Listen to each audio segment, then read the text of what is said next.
नमस्कार साथियों, मैं अपने इस YouTube चैनल पर आप सभी का एक बार पुनः हृदय से स्वागत, वंदन और अभिनंदन करता हूं। तो दोस्तों, आज मैं आपको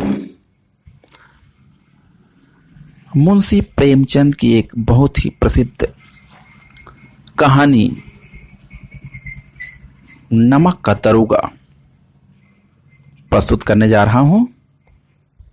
इस कहानी को हम सभी ने अपने बाल्यकाल में, बचपन में, बाल भारती की किताब में जरूर पढ़ा और सुना होगा और तथा रोमांच का अनुभव किया होगा। वस्तुतः मुंशी प्रेमचंद जो कि कहानी लिखने में उस्ताद थे, बहुत ही जबरदस्त कहानी, उन्होंने बहुत सी कहानी लिखी हुई है और इन्हीं कहानियों में उनकी एक प्रसिद्ध कहानी है नमक का दरोगा, जिसको आज मैं लेकर आया हूं। इससे पहले कि मैं नमक का दरोगा इस कहानी को प्रस्तुत करूं, आइए हम सब बहुत ही संक्षिप्त में मुंशी प्रेमचंद का जीवन चरित्र, जीवन परिचय देखते हैं। मुंशी प्रेमचंद का जन्म सन 1880 को वाराणसी के लम्ही गांव में एक कायस्थ परिवार में हुआ था। इनका असली नाम धनपत राय था। प्रेमचंद को बहुत संघर्षों का सामना करना पड़ा। वे किसी तरह बीए पास करके शिक्षा विभाग में नौकरी पा गए, परंतु आगे चलकर 1920 ईस्वी में गांधी जी के असहयोग आंदोलन के समय नौकरी छोड़ दी। फिर उन्होंने पत्र संपादन और स्वतंत्र लेखन में जुट गए। वे स्वभाव से उदार और प्रगतिशील विचारों के थे। आइए प्रेमचंद की कुछ प्रसिद्ध रचनाओं पर अपनी दृष्टि जमाते हैं। तो प्रेमचंद की प्रसिद्ध रचनाओं में गोदान, प्रेमाश्रम, रंगभूमि, सेवा सदन आदि इनके प्रसिद्ध उपन्यास हैं तथा प्रेम पच्चीसी, प्रेम प्रसून, प्रेम पूर्णिमा ये आदि इनके कहानी संग्रह है। दोस्तों, मानसरोवर के 8 खंडों में इनकी कहानी संग्रहित है। प्रेमचंद के बारे में और भी कुछ कहा जा सकता है कि प्रेमचंद हिंदी के युगांतकारी कथाकार हैं। इन्होंने लगभग तकरीबन 300 कहानियां लिखी है और इन कहानियों की विशेषता क्या है दोस्तों, जानते हो? इन कहानियों के कथानक समाज, इतिहास और राजनीति के क्षेत्रों से चुने गए हैं। प्रेमचंद ने अपने युगों को पूरी तरह से समेटा है अपनी इन कहानियों में। इनकी कहानियों में राष्ट्रीयता और आदर्श की भावना तथा सामाजिक बुराइयों के प्रति विरोध एक साथ देखने को मिलता है।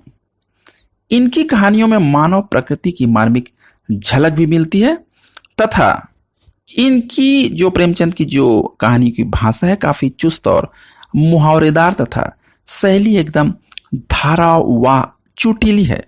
बहुत ही रोचकता पैदा करती है इनकी कहानियां। तो दोस्तों, ये तो थी बहुत ही संक्षिप्त में प्रेमचंद जी की जीवन परिचय या जीवनी। अब मैं आपको इनकी प्रसिद्ध कहानी नमक का दरोगा प्रस्तुत करने जा रहा हूं। वस्तुतः आप समझ जाइए कि नमक का दरोगा एक चरित्र प्रधान कहानी है। इस कहानी में क्या होता है दोस्तों, इस कहानी में मुंशी वंशीधर की कर्तव्य निष्ठा, सेवा परायणता और ईमानदारी वस्तुतः प्रदर्शित की गई है और तथा आखिर में आप देखेंगे कि दृढ़ चरित्र के प्रभाव से पंडित आलोपी दीन का हृदय परिवर्तन हो जाता है और धन को धर्म के सामने झुकना पड़ता है। तो बहुत ही जबरदस्त कहानी है। तो लीजिए कहानी नमक का दरोगा आप सभी के समक्ष प्रस्तुत है। जाड़े के दिन थे और रात का समय था। नमक विभाग के सिपाही चौकीदार नशे में मस्त पड़े थे। मुंशी वंशीधर को यहाँ आए अभी 6 महीने से अधिक न हुए थे, लेकिन इस थोड़े से समय में ही उन्होंने अपनी कार्यकुशलता और उत्तम आचरण से अफसरों को मोहित कर लिया था। अफसर लोग उन पर बहुत विश्वास करने लगे थे। नमक के दफ्तर से 1 मील पूर्व यमुना नदी बहती थी। उस पर नावों का पुल बना हुआ था। दरोगा जी किवाड़ बंद किए हुए मीठी नींद सोते थे। अचानक आंख खुली तो नदी के प्रवाह की जगह गाड़ियों की गड़गड़ाहट तथा मल्लाहों का कोलाहल सुनाई दिया। वे उठ बैठे। इतनी रात गए गाड़ियां क्यों नदी के उस पार जा रही है?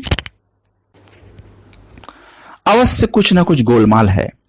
वर्दी पहनी, तमंचा जेब में रखा और बात ही बात में घोड़ा बढ़ाए हुए पुल पर आप पहुंचे। गाड़ियों की लंबी कतार देख डांट कर पूछा, किसकी गाड़ियां हैं? थोड़ी देर तक सन्नाटा रहा। आदमियों में कुछ कानाफूसी हुई। तब आगे वाले गाड़ीवान ने कहा, पंडित आलोपीदीन की। कौन पंडित आलोपीदीन? दातागंज के मुंशी वंशीधर चौके। पंडित आलोपीदीन इस इलाके के सबसे बड़े और प्रतिष्ठित जमींदार थे। लाखों का लेन देन करते थे। इधर छोटे से बड़े तक कौन ऐसे थे जो उनके ऋणी ना हो। व्यापार भी बड़ा लंबा चौड़ा था। बड़े चलते पुर्जे आदमी थे। अंग्रेज अफसर उनके इलाके में शिकार खेलने आते और उनके मेहमान होते। 12 मास सदा व्रत चलता रहता था। मुंशी ने पूछा, गाड़ियां कहां जाएगी? उत्तर मिला, कानपुर। लेकिन इस प्रश्न पर कि इनमें क्या है, फिर सन्नाटा छा गया। दरोगा साहब का संदेह और बढ़ गया। कुछ देर तक उत्तर की बाट देखकर वह जोर से बोले, क्या तुम गूंगे हो गए हो? हम पूछते हैं इनमें क्या हल्ला है। जब इस बार भी कोई उत्तर ना मिला तो उन्होंने घोड़े की एक गाड़ी से मिलाकर एक बोरे को टटोला। भ्रम दूर हो गया। ये नमक के ढेले थे। पंडित आलोपीदीन अपने सजीले रथ पर सवार, कुछ सोते कुछ जागते चले आते थे। अचानक घबराए हुए कई गाड़ीवानों ने आकर जगाया और बोले, महाराज, दरोगा ने गाड़ियां रोक दी है और घाट पर खड़े आपको बुलाते हैं। पंडित आलोपीदीन का लक्ष्मी जी पर अखंड विश्वास था। वे कहा करते थे कि संसार का कहना ही क्या, स्वर्ग में भी लक्ष्मी का ही राज्य है। उनका यह कथन यथार्थ ही था। न्याय और नीति सब लक्ष्मी के ही खिलौने हैं। इन्हें वह जैसे चाहती है नचाती है। लेटे ही गर्व से बोले, चलो हम आते हैं। यह कहकर पंडित जी ने निश्चिंतता से पान के बीड़े लगाकर खाए। फिर लिहाफ ओढ़े दरोगा के पास आकर बोले, बाबूजी आशीर्वाद, कहिए हमसे ऐसा कौन सा अपराध हुआ कि गाड़ियां रोक दी गई? हम ब्राह्मणों पर तो आपकी कृपा दृष्टि रहनी ही चाहिए। बंशीधर रुखाई से बोले, सरकारी हुक्म। पंडित आलोपीदीन ने हंसकर कहा, हम सरकारी हुक्म को नहीं मानते और न ही सरकार को। हमारी सरकार तो आप ही है। हमारा और आपका तो घर का मामला है। हम कभी आपसे बाहर हो सकते हैं क्या? आपने व्यर्थ का कष्ट उठाया। यह नहीं हो सकता कि इधर से जाएं और इस घाट के देवता को भेंट न चढ़ाएं। मैं तो आपकी सेवा में स्वयं ही आ रहा था। वंशीधर पर इस ऐश्वर्य की मोहनी वंशी का कुछ भी प्रभाव न पड़ा। ईमानदारी की नई उमंग थी। कड़क कर बोले, हम उन नमक हरामों में से नहीं हैं जो कौड़ियों पर अपना ईमान बेचते फिरते हैं। आप इस समय हिरासत में हैं। सवेरे कायदे के अनुसार आपका चालान होगा। बस, मुझे अधिक बातों की फुर्सत नहीं है। जमादार बदलू सिंह, तुम इन्हें हिरासत में ले चलो। मैं हुक्म देता हूं। पंडित आलोपीदीन स्तंभित हो गए। गाड़ी वानों में हलचल मच गई। पंडित जी के जीवन में यह कदाचित पहला ही अवसर था कि उनको ऐसी कठोर बातें सुननी पड़ी। बदलू सिंह आगे बढ़ा, किंतु रोब के मारे यह साहस न हुआ कि उनका हाथ पकड़ सके। पंडित जी ने धर्म को धन का ऐसा निरादर करते कभी न देखा था।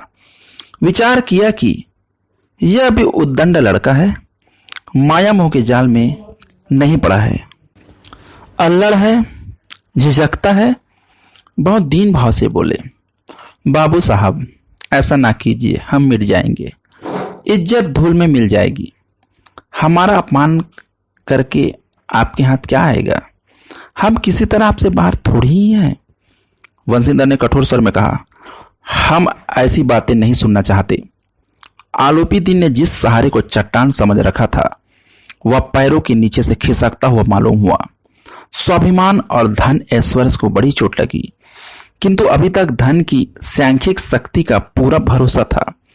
अपने मुख्तार से बोले, लाला जी 1000 के नोट बाबू साहब को भेंट करो, आप इस समय भूखे सी हो रहे हैं। वंशीधर ने गर्म होकर कहा, 1000 नहीं 1 लाख भी मुझे सच्चे मार्ग से नहीं हटा सकती। धन धर्म की इस बुद्धिहीनता, दृष्टता और देव दुर्लभ त्याग पर बहुत झुंझलाया। अब दोनों शक्तियों में संग्राम होने लगा। धन उछल उछल कर आक्रमण करने लगा। 1 से 5, 5 से 10, 10 से 15 और 15 से 20,000 तक नौबत आ पहुंची। किंतु धर्म अलौकिक वीरता के साथ ही इस बहुसंख्यक सेना के सामने अकेला पर्वत की भांति अटल अविचल खड़ा था। आलोपी दिन निराश होकर बोले, अब इससे अधिक मेरा साहस नहीं, आगे आपको अधिकार है। वंशीधर ने अपने जमादार को ललकारा। बदलो सिंह मन में दरोगा जी को गालियां देता हुआ पंडित आलोपी दिन की ओर बढ़ा। पंडित जी घबराकर 2-3 कदम पीछे हट गए। अत्यंत दीनता से बोले, बाबू साहब ईश्वर के लिए मुझ पर दया कीजिए, मैं 25,000 पर निपटारे को तैयार हूं। असंभव बात है, 30,000 पर किसी तरह संभव नहीं। क्या 40,000 पर भी नहीं? 40,000 नहीं 40 लाख पर भी असंभव है। बदलू सिंह इस आदमी को हिरासत में ले लो, अब मैं एक शब्द भी सुनना नहीं चाहता। धर्म ने धन को पैरों तले कुचल डाला। आलोपी दिन ने एक हिष्ट पुष्ट मनुष्य को हथकड़ियां लिए हुए अपनी तरफ आते देखा। वे चारों ओर निराश कातर दृष्टि से देखने लगे। इसके बाद एकाएक मूर्छित होकर गिर पड़े। दुनिया सोती थी पर दुनिया की जीभ जागती थी। सवेरे ही देखिए तो बालक वृद्ध सबके मुंह से यही बात सुनाई देती थी। जिसे देखिए वही पंडित जी के इस व्यवहार पर टीका टिप्पणी कर रहा था। निंदा की बौछारें हो रही थी, मानो अब संसार का पाप कट गया है। पानी को दूध के नाम से बेचने वाला ग्वाला, कल्पित रोज नामचे भरने वाला अधिकारी, रेल से बिना टिकट सफर करने वाले बाबू लोग, जाली दस्तावेज बनाने वाले सेठ साहूकार, ये सब देवताओं की भांति गर्दन हिला रहे थे। जब दूसरे दिन आलोपी दिन अभियुक्त होकर सिपाहियों के साथ हाथों में हथकड़ियां, हृदय में ग्लानि और क्षोभ भरे लज्जा से गर्दन झुकाए अदालत की तरफ चले, तब सारे शहर में हलचल मच गई। मेलों में भी कदाचित आंखें इतनी व्यग्र न होती होगी। भीड़ के मारे छत और दीवार में कोई भेद न रहा। किंतु अदालत में पहुंचने की देरी थी। आलोपी दिन इस अगाध वन के सिंह थे। अधिकारी वर्ग उनके भक्त, अमले उनके सेवक, वकील मुख्तार उनके आज्ञापालक और अर्दली व चपरासी तथा चौकीदार तो उनके बिना मोल के गुलाम थे। उन्हें देखते ही लोग चारों तरफ से दौड़े। सभी लोग विस्मित हो रहे थे। इसलिए नहीं कि आलोपी दिन ने क्यों यह काम किया, बल्कि इसलिए कि वे कानून के पंजे में कैसे आए। ऐसा मनुष्य जिसके पास असाध्य साधन एकत्र करने वाला धन और अन्य वाचलता हो, वह क्यों कानून के पंजे में आए। प्रत्येक मनुष्य उनसे सहानुभूति प्रकट करता था। बड़ी तत्परता से इस आक्रमण को रोकने के लिए वकीलों की एक सेना तैयार की गई। न्याय के मैदान में धर्म और धन में युद्ध ठन गया। वंशीधर चुपचाप खड़े थे। उनके पास सत्य के सिवाय कोई बल न था। न स्पष्ट भाषण के अतिरिक्त कोई शस्त्र। गवाह थे किंतु लोभ से डामाडोल। मुकदमा शीघ्र ही समाप्त हो गया। डिप्टी मजिस्ट्रेट ने अपनी तजवीज में लिखा, पंडित आलोपीदीन के विरुद्ध दिए गए प्रमाण निर्मूल तथा भ्रामक हैं। वे एक बड़े भारी आदमी हैं। यह बात कल्पना से बाहर है कि उन्होंने थोड़े से लाभ के लिए ऐसा दुस्साहस किया है। यद्यपि नमक के दरोगा मुंशी वंशीधर का अधिक दोष नहीं है, लेकिन यह खेद की बात है कि उनकी उद्दंडता और अविचार के कारण एक भले मानुष को कष्ट झेलना पड़ा। हम प्रसन्न हैं कि वह अपने काम में सजग और सचेत रहता है, किंतु नमक के महकमे की बढ़ी हुई नमक हलाली ने उनके विवेक और बुद्धि को भ्रष्ट कर दिया है। भविष्य में उसे होशियार रहना चाहिए। वकीलों ने यह फैसला सुना तो उछल पड़े। पंडित आलोपित हुए बाहर निकले। स्वजन बांधवों ने रुपयों की बौछार की। उदारता का सागर उमड़ पड़ा। उनकी लहरों ने अदालत की नींव तक हिला दी। अब वंशीधर निकले तो चारों ओर से उन पर व्यंग्य बाणों की वर्षा होने लगी। आज उन्हें संसार का खेदजनक विचित्र अनुभव हुआ है। न्याय और विद्वता, लंबी चौड़ी उपाधियां, बड़ी बड़ी दाढ़ियां और ढीले चौंगे एक भी सच्चे आदर के पात्र नहीं हैं। वंशीधर ने धन से बैर मोल ले लिया था। उनका मूल्य चुकाना अनिवार्य था। कठिनता से एक सप्ताह बीता होगा कि मुअत्तिली का परवाना आ पहुंचा। कार्यपरायणता का दंड मिला।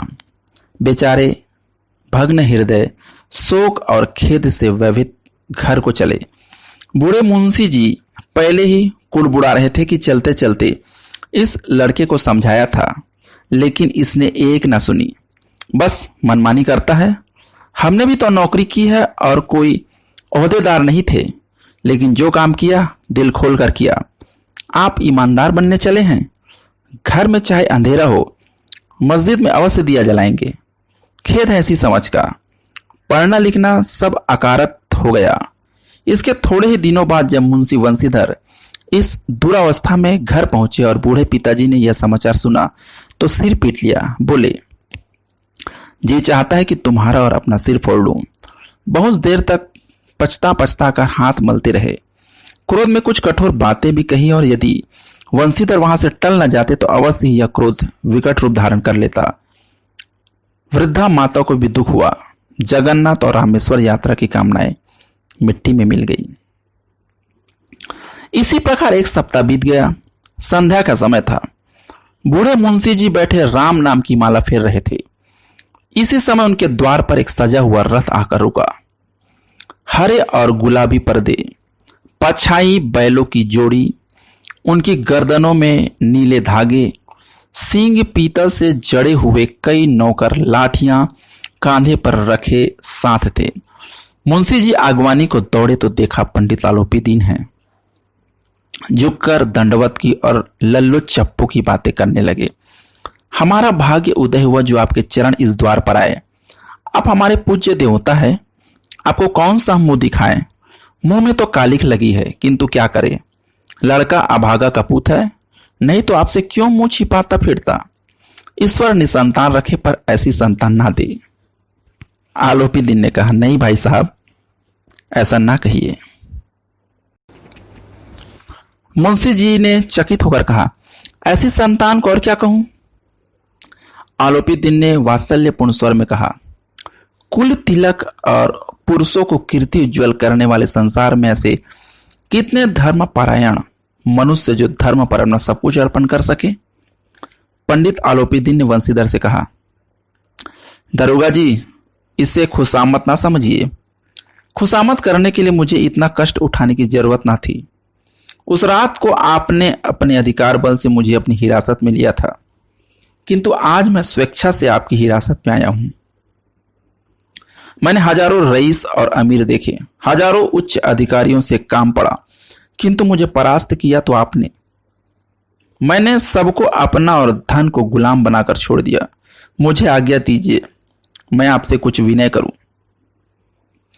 वंशीधर ने उठकर आलोपीदीन का सत्कार किया, किंतु स्वाभिमान सहित। समझे थे या महाशय मुझे लज्जित करने और जलाने आए हैं। क्षमा प्रार्थना की चेष्टा नहीं की, वरन उन्हें अपने पिताजी की यह ठुकर सुहाती बातें असहाय सी प्रतीत हुई। पर पंडित जी की बातें सुनी तो मन का मैल मिट गया। पंडित जी की ओर उड़ती हुई दृष्टि से देखा, सद्भाव झलक रहा था। गर्व ने अब लज्जा के सामने सिर झुका दिया। शर्माते हुए बोले, यह आपकी उदारता है जो ऐसा कहते हैं। मुझसे जो कुछ अविनय हुई उसे क्षमा कीजिए। मैं धर्म की बेड़ी में जकड़ा हुआ था, नहीं तो वैसे मैं आपका दास हूं।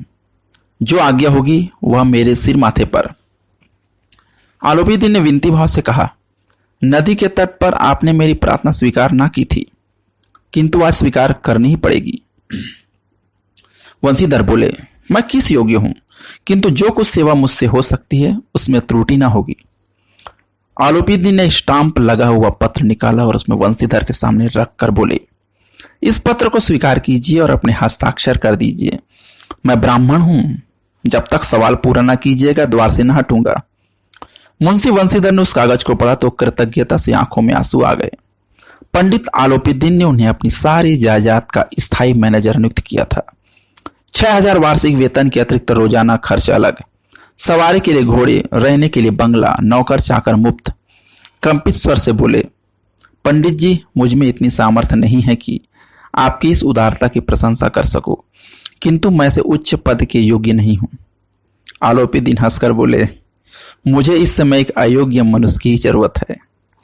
वंशीधर ने गंभीर भाव से कहा, यो तो आपका दास हूं। आप जैसे कीर्तिमान सज्जन पुरुष की सेवा करने की मेरे लिए सौभाग्य की बात है, किंतु मुझ में न विद्या, न बुद्धि, न अनुभव है जो इन त्रुटियों की पूर्ति कर देता है। ऐसे महान कार्य के लिए एक बड़े मर्मज्ञ और अनुभवी मनुष्य की जरूरत है। आलोपीदीन ने कलम दान से कलम निकाली और वंशीधर के हाथ में देकर बोले, मुझे न विद्वता की चाह है और न बुद्धि की, न मर्मज्ञता की, न कार्यकुशलता की। इन गुणों के महत्व का परिचय मैं खूब पा चुका हूं। अब स्वभाव के और सुअवसर ने मुझे वह मोती दे दिया है जिसके सामने योग्यता और विद्वता की चमक फीकी पड़ जाती है। यह कलम लीजिए, अधिक सोच विचार ना कीजिए, दस्तखत कर दीजिए।